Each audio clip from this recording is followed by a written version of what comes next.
சொல்லுகிறார். 1 கொரிந்தியர் 14:40.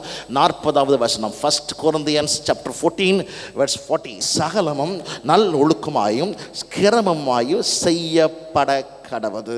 ஆங்கிலத்தில் அற்புதமா இருக்குது. Let all things be done decently and in order. God of order. நம்முடைய தேவன் யார்?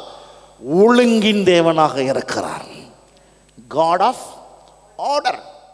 எல்லாமே ஒழுக்கமா சரியா பெர்ஃபெக்டா நடக்கணும் அப்படிங்கிறத பவுல் ஆலோசனையாக கொரிந்தியர்கள் சொல்லிக் கொடுக்கிறார். ஆதியில ஜெனசிஸுக்கு வாங்க, ஆதி ஆகமத்துக்கு வாருங்கள். 1ஆம் அதிகாரம் கொஞ்சம் அப்படியே இந்த கான்டெக்ஸ்ட் அப்படி இருக்கட்டும். வெறுமையுமாக இருந்தது. அப்போ ஒழுங்கின்மையும் வெறுமையுமா இருந்த பூமி. பின்பகுதிக்கு வாங்க. ஆழத்தின் மேல் என்ன இருந்தது? இருள் இருந்தது. தேவ ஆவியானவர் என்ன செய்து கொண்டிருந்தார்?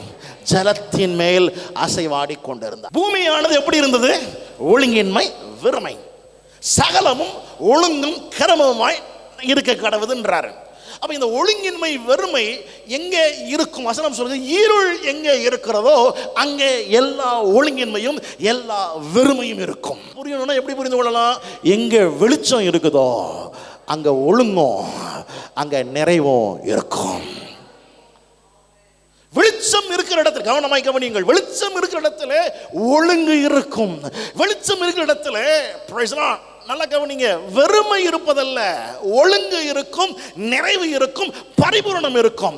அப்போ நல்லா கவனிங்க, ஒரு இடத்துல ஒழுங்கு இருக்கணும்னா, ஒரு இடத்துல வெறுமை இல்லாம இருக்கணும்னா அங்க என்ன தேவை? புரிகிறதா? வெளிச்சம் இல்லாத இடத்துல என்னதான் இருக்கும்? நீ என்னதான் சொன்னாலும் அந்த வெறுமை என்ன செய்யாது? மாறாது. நீ என்னதான் சொன்னாலும் அந்த ஒழுங்கின்மை என்ன செய்யாது? மாறவே மாறாது. இப்படி சொல்லுவேன் நான். நீ சட்டையை மாத்துறதுனாலயோ, நீ வேற வேற தோத்திரம் ஆலயத்தை மாற்றுவதனாலோ, இப்படி சொல்லுவேன். ஆலயத்தை மாற்றுன்னு சொல்லும்போது, நான் பெரிய கிறிஸ்தவ சபையில் இருந்தேன் பாஸ்டர், இப்போ ஒரு பெந்தைக்கோஸ்தல சபைக்கு என்ன செஞ்சுக்கிட்டு இருக்கிறேன்? வந்துகிட்டு இருக்கிறேன் pastor. I'm a Pentecostal believer ன்னு சொல்றதுனால அந்த ஒழுங்கின்மையோ அந்த வெறுமையோ மாறப்போவது கிடையாது. ஒழுங்கின்மை வெறுமை எப்பொழுது மாறும்? வேதம் சொல்லுகிற வார்த்தையின்படி கவனித்தீர்கள் என்று சொன்னால், praise the Lord, எப்போ வெளிச்சம் வருதோ அப்போ ஒழுங்கின்மை மாறிடும், இருள் அகன்று போய்விடும், அங்க நிறைவும் பரிபூரணமும் உண்டாகும். இந்த ஒழுங்கின்மையும் வெறுமையும் பார்த்தா ஆண்டவர் என்ன பண்ணாரு? ஒழுங்கின்மையும் வெறுமையும் அப்படியே இருக்கட்டும்னு விட்டுறல. பக்கத்தில் பார்த்து சொல்லுங்க, பிரச்சனைகளை பார்த்துட்டு, ஒழுங்கின்மையை பார்த்துட்டு, வெறுமையை பார்த்துட்டு அமைதியாக இருக்கிறீங்கன்னா நல்லதல்ல. புரியுதா? இப்போ கவனிங்க, உங்கள் பிள்ளைங்க, பொதுவாக சொல்கிறேன், உங்கள் பிள்ளைங்க சரியான நிலையில் இல்லை, சரியான நிலையில் இல்லை, வழி தவறுகிறது, வழி தடம் புரளுகிறது, வழி மாறுகிறது என்று இருக்கும்போது என்ன செய்யணும்? அது என்ன செய்யணும்? வெளிச்சத்தின்படி கொண்டு வரணும். இருளின்படி விட்டுற, அதுதான் சரியான பெற்றோருடைய வேலை. இருக்கிறீங்களா? கைகளை உயர்த்தி ஆமென் சொல்லுங்கள். அப்படியே தான் இஷ்டப்படி போட்டுன்னு விட்டுட்டா அவன் வெளிச்சத்தின் பிள்ளையா வாழ மாட்டான், இருளின் ஆதிக்கத்திலே வாழ ஆரம்பித்து விடுவான். வேதம் தெளிவாக சொல்லுகிறது, இருளின் ஆதிக்கத்தினின்று நம்மை என்ன செய்து, பக்கத்தில் பார்த்து சொல்லுங்க, இருளின் ஆதிக்கத்திலிருந்து ஆண்டவர் உங்களை விடுதலை ஆக்கிட்டாரு. அப்படி என்ன அர்த்தம்? அப்படி என்ன அர்த்தம்? அந்த டார்க்னஸ், கிங்டம் ஆஃப் டார்க்னஸ்ல இருந்து உங்களை வெளியில கொண்டு வந்துட்டாரு. இருளின் ஆதிக்கத்தினின்று நம்மை விடுதலையாக்கி தமது அன்பின் குமாரனுடைய ராஜ்யத்திற்கு நம்மை உட்படுத்தி இருக்கிறார். நல்லதா ஆமென் சொல்லுங்களேன். வார்த்தையை ரிசீவ் பண்ணி ஆமென் சொல்லணும். கர்த்தர் ஆசீர்வதிக்கட்டும். அப்போ அந்த டார்க்னஸ், கிங்டம் ஆஃப் டார்க்னஸ்ல இருந்து வெளியில எடுத்து வந்து எங்க வச்சிருக்கிறாரு? எதுக்காக? திரும்ப இருளுக்கு போன்னு சொல்றதுக்காக கிடையாது, வெளிச்சத்தின் பிள்ளைகளாக நடப்பதற்காக. கைகளை தட்டி நல்லா எல்லாரும் கர்த்தரை மகிமைப்படுத்த பார்க்கலாம். ஹல்லேலூயா. அப்ப எங்க வெளிச்சம் இருக்குதோ அங்க என்ன இருக்க முடியாது? ஆமென். கவனிங்க, இந்த ரிப்பேர் பார்க்கும்போது நீங்கள் பார்த்தீங்கன்னா புரிஞ்சுருக்கும். மெக்கானிக் கூட பாருங்கள், இந்த வாட்ச் ரிப்பேர் பண்ணுறவங்க, மெக்கானிக் ரிப்பேர், கார் ரிப்பேர் பண்ணுறவங்க, சின்ன சின்ன மைன்யூட்டான திங்ஸ்லாம் ரிப்பேர் பண்ணுறவங்கள நீங்கள் பார்த்தீங்கன்னா ஒரு லேம்ப் ஒன்று வச்சுருப்பான். லேம்பில் பார்த்தா தான் என்ன மிஸ்டேக்குங்கிறது என்ன செய்யுது புரியுதா? வெளிச்சம்தான் தவறுகளை எது தவறு என்பதை சரியாக காண்பிக்கிறது. புரியுதா? லைட் தான் காமிக்குது. ஒரு கண்ணாடி, பூத கண்ணாடி ஒன்று வச்சிருக்கிறான், அதை கண்ணில் மாட்டிக்கிறான். எதுக்கு மாட்டிக்கிறான்? பெருசா தெரியும். புரியுதா? வெளிச்சம் அதிகரித்தால் ஆமென் குறைவுகள் தெளிவாக சுட்டி காட்டப்படுகிறது. குறைவுகள் சுட்டி காட்டப்படுவதற்கான காரணம் குற்றப்படுத்துவதற்கு அல்ல. ஆமென். நான் சொல்லுவேன், சகலத்தையும் ஒழுங்காக உங்கள் வாழ்க்கையிலே மாற்றுவதற்காக. உங்க குடும்பத்தில் இருக்கிற சில டிஸ்ஆர்டர்லினஸ், ஒரு ஒழுங்கற்ற சில காரியங்களை நீங்க ஒழுங்குபடுத்த முடியும்னு தான் கர்த்தர் உங்க கையில கொடுத்திருக்கிறாரு. இந்த ஒழுங்கின்மையும் வெறுமையும் இருக்கிற இடத்துல கவனிக்கிறீர்களா? என்ன சொன்னாரு? என்ன சொன்னாரு? Let there be light. எதுக்கு? வெளிச்சம் வந்தாதான் எது சரி எது தப்புன்னு பிரிக்க முடியும். கரண்ட் இல்லாமல் சமைச்சிங்கன்னா என்ன நடக்கும்? கரண்ட் இல்லாமல் சமைச்சிங்கன்னா என்ன நடக்கும்? லைட்டே இல்லைன்னு வச்சுக்கோங்க, என்ன நடக்கும்? ஒன்று மசாலா பொடிக்கு பதிலாக ஏதாவது ஒரு பொடியை போட்டிருப்பீங்க, இல்லை கீழே அடி பிடிச்சி எல்லாம் பண்ணி கடைசி சொல்வீங்க. என்ன சொல்வீங்கன்னா, லைட் இல்லை, சரியாக வெளிச்சம் இல்லாததுனால அப்படி ஆயிடுச்சுன்னு சொல்லி. ஏன்னா எல்லா காரியத்துக்குமே எது அவசியம்? வெளிச்சம் அவசியம். வெளிச்சம் இல்லை என்று சொன்னால் எதையுமே சரியாக செய்ய.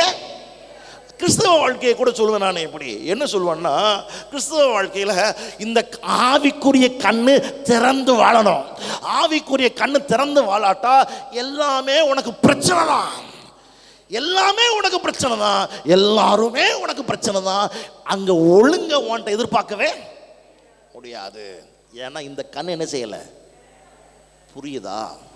நீ பாட்டுக்கு போய் இந்த கண்ணை திறக்காம கண்ணை மூடிக்கிட்டே போய் முட்டுவேன், கண்ணை மூடிக்கிட்டே போய் எல்லா விதமான பிரச்சனைக்கும் ஆதாரமாக இருந்துடுவேன். இங்கே ஆண்டவர் பார்த்துட்டு அழகா சொல்றாரு, வெளிச்சம் என்ன செய்ய கடவுது. அதுக்கு அர்த்தம் என்ன? அது இருக்கிற மாதிரியே அதை இருக்க விடுகிற தேவன் அல்ல. அங்கே வெளிச்சத்தை பேசி இருளை மாற்றி அமைக்கிறவராக நான் இருக்கிறேன். நம்ம ஆவிக்குரிய விசுவாசிகளை குறித்து பேசும்போது புத்தியிலே அந்தகாரப்பட்டு, எங்க டார்க்னஸ் இவங்களுக்கு இருக்குது, இவங்க இருள் எங்க இருக்குது? கண்ணில் இருக்கு. இந்த கண்ணில் இருள் இல்லை, ஆனா மனக்கண் இருள் அடைஞ்சு கிடக்குது.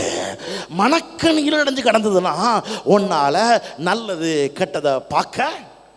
நிறைய பேர் நினைச்சுக்கிட்டு இருக்கிறாங்க, நான் செய்யறதெல்லாம் என்னதுதான், நான் செய்யறதுதான் கரெக்ட். அல்லேலூயா. உண்மையா இருக்கா இல்லையா நாட்டில்? நான் வெளியில் உள்ளவன் மட்டும் சொல்லல, விசுவாசிகளுக்குள்ளே நிறைய பேர் அப்படி இருப்பான். நான் பண்ணுறது கரெக்டுங்க, உத்தமனும் சன்மார்க்கனும் தேவனுக்கு பயந்தவனும் என்னை போல ஒரு விசுவாசி. ஏன் இப்படி மனசு வருதுன்னு கேட்டீங்கன்னா, இவன் மனக்கண் என்ன செஞ்சிருக்குது, கண்ணு இவன் கண்ணு கூறாக இருக்கிறதுனால இவனுக்கு டார்க்காக இருக்குது. இவனுக்கு பிரைஸ்ல இவன் கண்ணு தான் மூடி இருக்க தவிர. அதுதான் பவுல் சொல்லும்போது சொல்றாரு, பிரகாசமுள்ள மனக்கண்களை உங்களுக்கு தந்திரள வேண்டும் என்று வேண்டிக் கொள்ளுகிறேன். பக்கத்தில் பார்த்து சொல்லுங்க, நமக்கு பிரகாசமுள்ள கண்ணு தேவை. ஆமென். எதுக்கு பிரகாசமுள்ள கண்ணு தேவை? இப்படி சொல்லுவேன், நிறைய காரியத்தை வெவ்வேறாக பிரிப்பதற்கு பிரகாசமுள்ள கண்ணு தேவை. ஹல்லேலூயா. நல்ல ஆமென் சொல்லுங்க. ஓகே, வெளிச்சம் உண்டாக கடவுது என்றார். என்ன உண்டாயிற்று? அடுத்த வசனத்துக்கு வாங்க. வசனம் 4. Price the Lord. ஸ்தோத்திரம். வெளிச்சம் என்னது என்று கண்டார். ஓ பிரைஸ் தி லார்ட். ஒழுங்கின்மையும் வெறுமையும் பார்த்து அதை என்ன முடிவு பண்றாருன்னா, அது நல்லது அல்ல. எதை பேசுறாரு சொல்லுங்க? எதை? வெளிச்சத்தை பேசினார். பேசிவிட்டு அந்த வெளிச்சம் என்னவென்று சொன்னார்? நல்லது என்று கண்டார். இருள் என்னதல்ல, வெளிச்சம் என்னது? நல்லது. பின்பகுதிக்கு வாசிக்கலாம். அடுத்த வார்த்தை இருக்குது, வெளிச்சத்தையும் இருளையும் தேவன் வெவ்வேறாக பிரித்தார். கவனிங்க, லைட் இருந்தால் தான் எதை பிரிக்க முடியும்? டார்க்னஸை பிரிக்க முடியும். விளங்குதா? வெளிச்சம் இல்லைன்னா இருளை பிரிக்கவே முடியாது. ஒரு சின்ன வெளிச்சம் வந்தால் போச்சு, போதும், புரிஞ்சிருச்சு. ஓகே, இது இருள், இது என்னது வெளிச்சம். அப்போ கர்த்தர் வெளிச்சத்தை பிரகாசிக்க சொன்னதுக்கு, இருளிலிருந்து தேவன் வெளிச்சத்தை பிரகாசிக்க சொன்னதுக்கான காரணம் என்னவென்றால், இப்படி சொல்லுவேன், அதெல்லாம் வேற, இது வேற. பக்கத்தில் பார்த்து சொல்லுங்க, நீங்களும் சொல்லுங்க, நீங்களும் நானும் நாம் எல்லாரும் வெளிச்சத்தின் பிள்ளைகளாக வாழ்வதற்கு தேவன் அழைத்திருக்கிறார். ஹல்லேலூயா. இந்த கேட்டகரி வேற, அந்த கேட்டகரி வேற.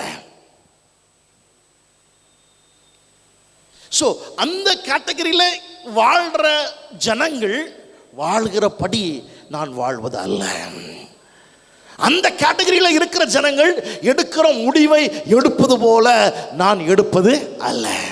அந்த கேட்டகரியில் இருளில் இருக்கிற ஜனங்கள் எந்த விதத்தில் செயல்படுறாங்களோ அந்த விதத்தில் நான் செயல்படுவதற்கு அழைக்கப்பட்டவன் அல்ல. தேவன் இருளையும் வெளிச்சத்தையும் எப்படி பிரித்தார்?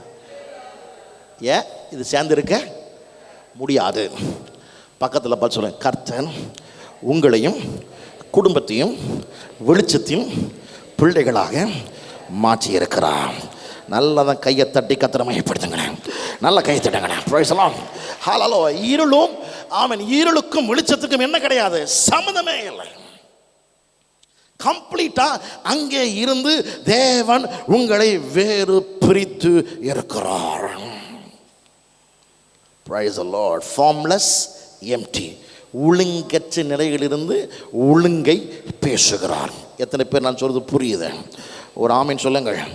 ஏமே காட் ஆஃப் ஆர்டர். ஒன்றொன்னா உண்டாக்கி அது ஆர்டருக்குள்ளே கொண்டு வர்றார். சரி, எத்தனை பேர் ஏடி மிஷினுக்கு போயிருந்தீங்கன்னா தெரிஞ்சிருக்கும், அவுட் ஆஃப் ஆர்டர்.